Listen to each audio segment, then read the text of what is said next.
Well, hey there, you're on the internet, I have some free time, and welcome to the Triple N Network, where all you newbie noob nerds can find all the news you'll need.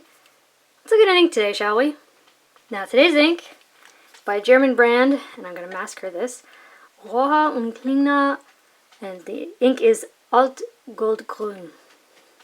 And I'm pretty sure this means Old Gold Green, but yeah, it's an interesting green. I've heard a lot of people say a lot of good things about this. I may have to do a little bit of color correction just because my camera seems to be brightening it up a little bit. And if so, I shall do it in post. So by the time you see this, should be all good. But yeah, it is kind of a gold green. It kind of reminds me of olive oil. It's really quite interesting, and there's several things about it that are quite interesting, but we'll get into that. Now, the two pens I used were these. This is an AG Spalding Bros pen. And it has a medium nib, but these nibs are actually manufactured in Japan, so they're kind of more like a Western fine. And then I also use this Pilot 78G in double broad, but all the 78Gs, both single and double broad, are actually stubs. So, yeah. This one, I believe, is just slightly wet on its own. So, yeah. Now, I completed this test a couple months ago. In fact, it might have been before I left on my last trip in October. So we're not going to have any Fabriano today, and we don't have any of the chemical resistance tests, and I apologize. But I've been sitting on this test for a while, finally thought I'd bring it out.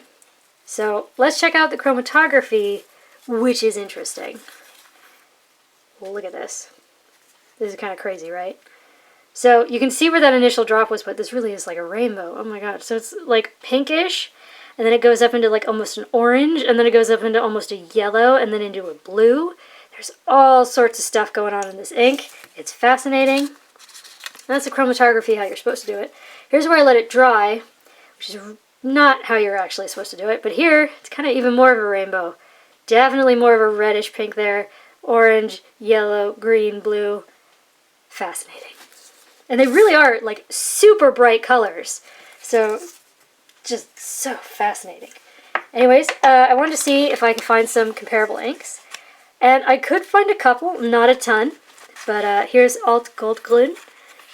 And here's Noodler's Army Green, which you can probably tell is a little bit darker, but really not far off. Like here, you can definitely see bits of it. Here's Diatramentus Sahara Gray. Never mind the awful title of this, but very similar. In fact, see those bits? Got a lot in common. And then Gerbin's Veuve Olive.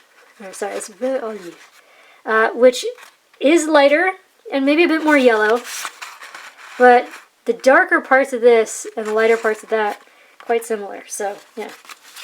Anyways, there you go. There's your comparables. On to the paper test, top down in density, Clairefontaine 90 grams per square meter. Where's my pointy thing? There it is. Now, this piece of paper is from the edge, so along here we are going to see some problems, but those are environmentally influenced. The rest of it is just fine. So, yeah, sort of anything, like I'd say a ½ inch in, sort of you have to ignore it because it's just environmental factors. But yeah, so as you can see, there is some quite interesting shading. It is sort of like an olive oil where it's at its thinnest, and then it gets more into an army green where it's darker. Now that Japanese medium took 9 seconds to dry. That double broad stub took 21, which makes sense where you see those smears. Now, as you might be able to tell, you can see that yellow in the smears, and you eventually start seeing a little bit of brown in it. But yeah, very well behaved. It is a bit wet. My sample was anyway.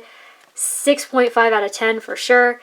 It is a bit wet. So then in that stub, which on its own is a little bit wet, we get this. So something to keep in mind. The shading is really pleasant, and I do love the qualities of shading that stubs can bring out. But since it's wet on wet, you get very little shading. You just get this much darker army green. Here, you get a much softer shading in that Japanese medium. Still nice, but something to be aware of. Now, unlike that chromatography, which was bizarre and fascinating, what we get is yellow left behind. And it's almost sort of brownish at bits, but yeah, it does, a lot of it does wash away, but something does remain. No bleed, no feather, no spread. I'd say no echo. No sheen seen so far. I just bonked the camera. My apologies. Now again, I have no Fabriano, so we're moving straight on to Rhodia, which is 80 grams per square meter. And again, this is from the edge of a number 38 block of Rhodia, which is massive. So right along this edge, again, we had some problems. And so just to be sure, I retested it. So when everything's well behaved, it'll look a bit more like this. See, it's very nice. It's a lovely, like, dark olive oil green. And this is what I mean when I say I love the way that Stubs can bring out shading. Just the way that flat edge drags the ink along, it's just lovely. And again, this water test, yeah, it, again, lots of that yellow with, I mean, this looks like a lemon. But still, a lot of it does disappear. But anyway, since most of this was accurate, I'm going to bring it back to it. It can get quite light, but then it can get quite dark. And what's interesting is here, where it's laid on really thick, you start to see hints of brown. Now, that Japanese medium took 7 seconds to dry, and that double broad stub took 21. But again, you can see just how much ink was coming out of that. Great soft shading. Again, you know, on both, barring that edge, no bleed, no feather, no spread, no echo, which I wouldn't expect because this is a light to medium ink and this is fairly dense paper. And this is another reason why I retested it, because you see along here, something weird going on with the water test, so just to be sure.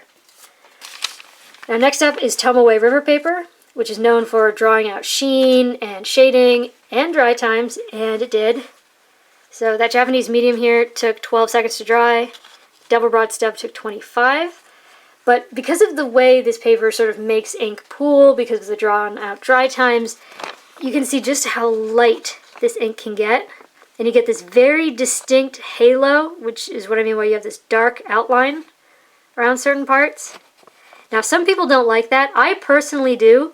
The only problem I have with this is when it makes certain parts of it dry this light. It's not the easiest thing for me to read. However, this shading, especially in this Japanese medium, is just beautiful. Just great. And then the stub also looks just lovely. It's a wonderful cross of colors because, again, where it's laid on really thick, you start to see little hints of that brown, which is fascinating. But yeah, it's, I mean, just look at that. That's beautiful. But yeah. Now, because this is mostly sort of like a light to medium ink, but still, this paper is fairly thin. You're not going to get a lot... Okay, that's the scrubby. That was me because I was trying to see if I could get some sheen. But like through here, really not much. Especially there with the medium. Really not bad. I consider myself quite sensitive to it. And, I mean, I don't generally write on both sides. But here, I would not hesitate. So that's lovely. Now, this paper does love to let ink slide away when you add more water. And it kind of did. In fact, the camera's darkening that up a bit. This is very, very pale in real life. But kind of like what I'm seeing here on the camera, the viewfinder, it is patchy. Like, see how part of that's gone, but that's there. Like, that R is gone. It's kind of odd. But again, the dots are kind of noticeable. And it mostly just turns a sort of a lemony color. Now, for the next 3 tests, I just used that Japanese medium, except to write the name. And this is the world's worst 20-pound copier paper, and it certainly earns the title here. Now, if you compare the line width here to here, you can see it got a lot broader, so you get a lot of spread. And as you can see, there is no shading left at all, and it sort of ends up in a medium between how light it can be and how dark it can be. Here, it really looks like... Where is it? J'ai avance vers olive. But yeah, so we get spread, and we get feathering, and it's literally across every letter. It's very woolly. You don't get shading. It took 1 second to dry. It's really not great. And, I mean, considering this is a Japanese medium, you don't want to see a lot of bleed. But this is a fairly wet flowing ink, so the fact that we see these dots just everywhere, it's not surprising, but I mean, it got very close to getting to the other side. I would not recommend putting this in a European medium for sure. maybe try Japanese fine. I don't know, but yeah, I didn't like it so much here on this paper. But here's fascinating. Right here, this water test. See that color separation? That's crazy, right? That almost looks like the chromatography, but without the blue. And, I mean, could you recover that? I honestly don't know. It depends on how motivated you are. You can see this orangey stuff right at the center.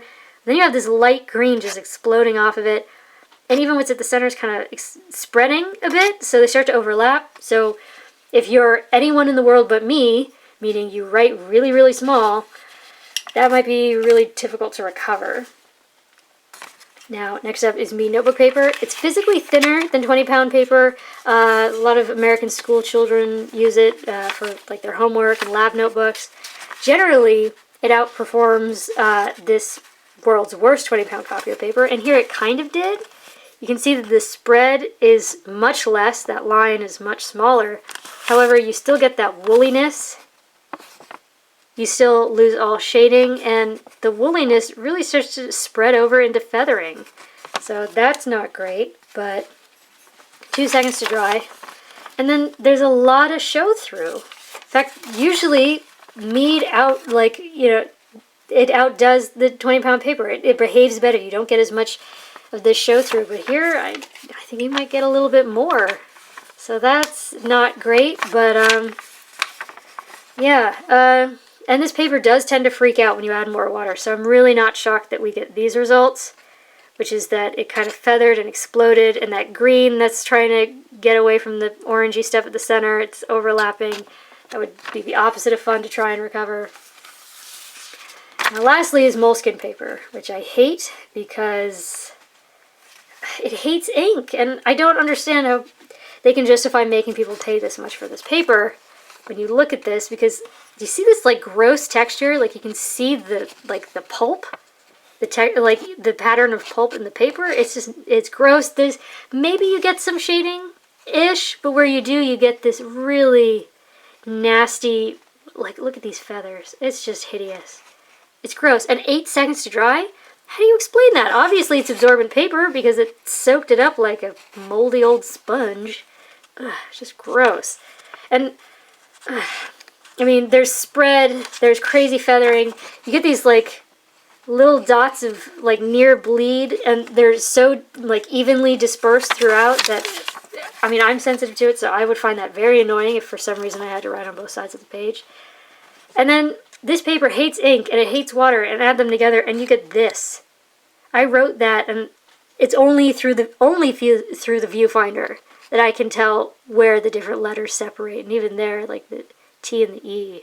And look, like half of the stuff I wrote in cursive is gone. You got the W and the T and the R, but the A and the E are just gone. And then here in test, T and T are there, but E and S are gone. Just, God, I hate this paper. Ugh, Moleskin. But anyways, there you go. There's Rohrer Klingner Alt-Goldgrün. I apologize, I only lived in Berlin for like 2 months, and everyone there spoke so much English because I was in Berlin, and that is probably one of the most international cities I've ever lived in.